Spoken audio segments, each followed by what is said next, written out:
Hello, hello, hello mga karancho. Good morning, good afternoon, good evening to any part of the world. Nagtanim ako ng garlic dito. Ito ay tinanim ko nung Lunes. So, Biyernes ngayon.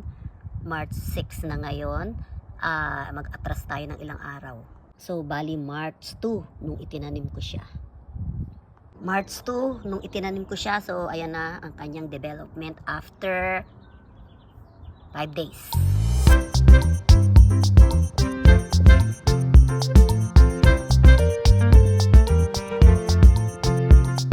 Hello, good morning, good afternoon, good evening to any part of the world. Andito ako ngayon sa backyard at silipin natin yung garlic at saka yung iba kong pananim. Kanina galing ako ng Costco, bumili ako ng lupa para idagdag ko dun sa aking raised bed. Kasi hindi ko na naasikaso yung raised bed ko kasi wala na akong lupa na mailagay. So tara tingnan natin yung aking garlic. O ayan mga karancho, isang araw pa lang ang nakakalipas pero ang haba na niya. Yung dahon, yung stem ay tumubo na. Mabilis pala tumubo ang garlic. Okay. Bisitahin naman natin yung mga tulips. Ayan, ayan siya. Ayan. Ito, nag-start na siyang lumabas yung bulaklak. Yung kulay purple. So ayan. So ayan lang muna.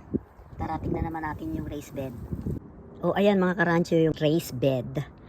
Meron pa siyang tanim na patatas. Naka-harvest na ako ng patatas dyan. So ang ginawa ko ay nilagay ko yung mga karton na luma at mabubulok na dyan. Tatabunan ko na lang ng lupa. So nilagyan ko ng mga harang-harang kasi yung squirrel ay kinakalkal. Kinakalkal yung lupa. So ang nangyari dyan, ang tagal ko na nilagyan niya ng lupa ay nasiksik na siya kaya bumaba na. So hindi ko na masyadong naasikaso. Ito yung binili ko sa Costco. $7.99. Bali $8. Ayun siya, organic Miracle Grow. Hindi na siya lalagyan ng pataba. May pataba na siya. Ay for fruits, vegetables, flowers, herbs, trees, and shrubs. So, yan. Kaya mura lang siya eh. 55 liters or 50 quarts. For only $7.99. Hello. Good morning, good evening, good afternoon to any part of the world, mga karancho. Andito ako ngayon sa backyard again at bibisitahin natin ulit yung garlic. Today is March 9, 2026. So tara, tingnan natin yung aking mga pananim dito. Ayan. Let's go. Go. Okay, pang-anim na araw na ng garlic. Ayan. Bali, 1, 2, 3, 4, 5, 6, 7, 8, 9, 10. Ayun dun. Meron pa dito isang maliit. So, ayan. Ayan lang muna for today about garlic. Okay, updates naman tayo sa tulips. Kahapon, isa lang yung nakalabas. Ngayon, 3 na siya. Ayan. 3 na yung flower. 3 na yung flower niya. Ito parang hindi ko alam kung ano bang kulay ito. Hindi ko alam. Let's see. Let's wait and see. Banda dito naman, ayun, hindi pa lumalabas yung bulaklak. Mga ano pa lang sila. Buko pa lang. Ito meron na nakalabas. Orange. Yan. Orange. Yan. Orange ang color. Okay, that's all for now for the tulips. See you again tomorrow about tulips and garlic. Guys, ito yung mga damo na dinunot ko dyan. Wala akong time pa para bunutin yung mga damo. Usually, ang ginagawa namin dyan ay ilalagyan namin yan ni-sprayan ng pampatay ng mga weeds. So, wala pang time. Ito lang muna inaasikaso ko. Dito muna ako nagko-concentrate sa garlic at saka sa mga tulips. Diyan muna sa tulips tayo. Update naman tayo sa daffodil. Meron ng bagong lumalabas, sumusulpot na bulaklak. Ito ay medyo wala na, nalalanta na. Still surviving. So hopefully, maglalabasan na ibang bulaklak. Ayun o. Meron nang lalabas dyan. Ayan. So, wait and see again. So guys, magdilig muna ako ha bago tayo luto ng almusal. Di pa ako nagbe-breakfast. Tara mga karancho, magdilig muna tayo. Konting dilig lang kasi medyo umulan naman kahapon eh. Pero gusto ko lang ma-moist yung mga lupa. Kasi etong banda dito hindi na lalagyan ng, hindi siya nauulanan. Eto, binabasa ko para mabulok. Kasi compost yan eh. Ito, ayaw niya masyadong maraming tubig.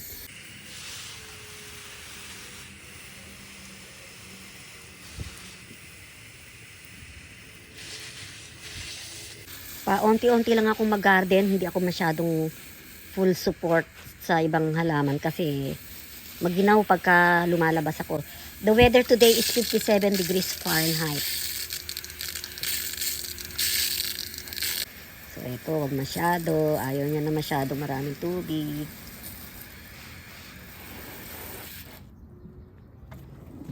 So dito guys, meron akong inilagay na mga food scraps.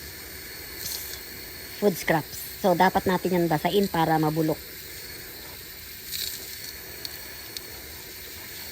So, hindi ko na masyadong dinidiligan itong mga ito kasi medyo umuulan-ulan naman. Hindi naman masyadong matindi sikat ng araw para makatipid din naman sa tubig. Kaya yan lang muna mga dinidiligan ko. Ito lang, mga konti-konti lang. So, conserve water, ika nga. So, that's all for now. Guys, tingnan niyo yung lemongrass ko. Oh, ang pangit na. So, ang plano ko dyan ay kakalbuhin ko siya para tumubo siya ng magandang dahon. Mga ano na yung iba eh, parang old stem na kaya brown na siya, ang pangit. Napapakinabangan ko naman yan pagka nagluluto ako. Okay guys, basain natin tong karton para mabulok.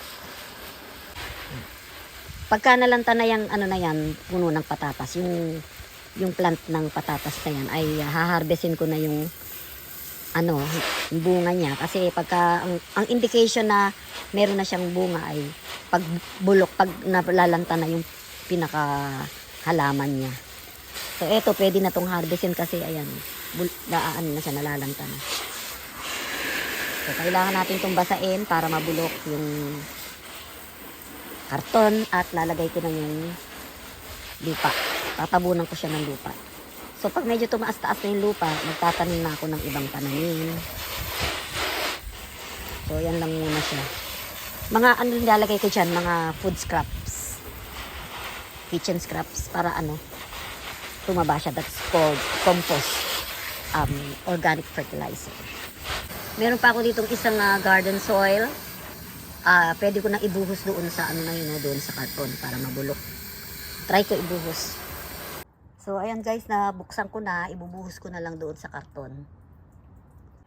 Ayan mga karancho, natabunan ko na yung karton. That portion. Okay, next time, ito naman yung tatabunan ko. Unti-unti lang kasi hindi ko kaya. Hello guys, see you tomorrow. March 10, 2026. Bye for now. Hi, hello mga karancho. Good morning, good afternoon to any part of the world. Good evening also. Today is March 11, 2026. Andito ako ngayon sa backyard. Hindi ko na-check yung mga garlic ko kahapon, March 10. So, today is March 11. Yung mga bawang na tinanim ko, i-check natin. Tara. At saka yung mga tulips ko. Go, go, go! Nga pala, I want you to check the weather. The weather is 58 degrees Fahrenheit today. And that is a low of 56 degrees Fahrenheit and a high of 56 degrees Fahrenheit. So later this afternoon, tataas ang weather ng 58 degrees. 76 degrees Fahrenheit. Okay, pero that's still a bit warm na. Pagka 76 degrees. So, ito na yung ating garlic. Ang laki na niya. Lumaki na ng onte. Siguro mga 3 inches na siya. 3 or 4 inches sa stem na. So, 1, 2, 3, 4, 5, 6, 7, 8, 9, 10, 11, 12. Meron ditong maliit. Yun. Tsaka ito. Okay, so that's my update about my bawang, about garlic, So, let's update naman. I want you to update about my tulips. Eto guys, meron akong hinala na dilaw ito. Yan ang aking inaabang-abangan na kulay ng tulips. Ayan. So, ayun na yung mga purple. Naglabasa na. I think 5 ang lalabas na bulaklak dyan. Dito ay 3 ang lalabas na bulaklak. If I remember, puti ito eh. Dito naman ay kulay orange na may kasamang dilaw sa gilid. Ang magiging bulaklak nito ay 3. 3 yung nakikita kong lumalabas. Ayun, meron pang 2 dito kaya bali magiging 3 lahat sila. Sana madagdagan pa yung bulaklak. So that's all for today about my tulips. Aba, eto pa isa oh. Ayan.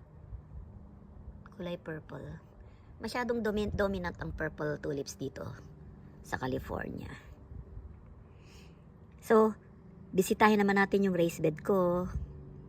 Ito ang aking raised bed, nothing much. Wala namang nagbago dahil wala pa naman akong inilagay na lupa.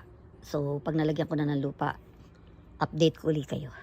Tara naman sa daffodils.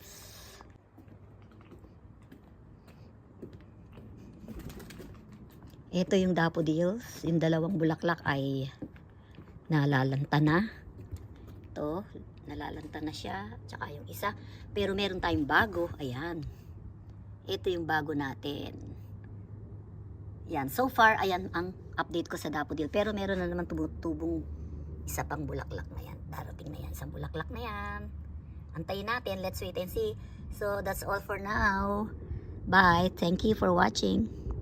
Ayan, mga karancho. Gusto ko i-flex sa inyo itong geranium na halaman ko. Tingnan mo, meron siyang kaisa-isang bulaklak. Ayan. Usually, marami siyang mga bulaklak eh. Pero today, this panahon na ito ay this season ay medyo isa lang bulaklak niya. Kasi, I don't know kung bakit. Siguro, susulpot na yan. Malapit na kasi ang springtime. Tingnan niyo naman guys, ang kalamansi ko. Tingnan niyo talagang may green thumb talaga ako. Tingnan niyo, ang daming bunga.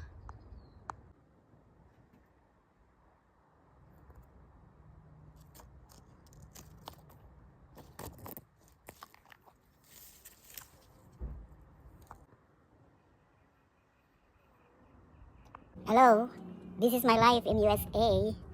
Walking lang ako dito sa backyard kasi kapag sinisipag ako, sa labas ako naglalakad. Pero pagka naman hindi, dito lang ako sa backyard naglalakad. Niipon ako ng 5,000 steps here sa backyard. At the same time, na-enjoy kong tignan yung aking mga halaman. So, this is what I'm doing here in USA. Lakad-lakad, galaw-galaw para maging healthy. Ganyan lang. So, yan. Paikot-ikot lang akong ganyan.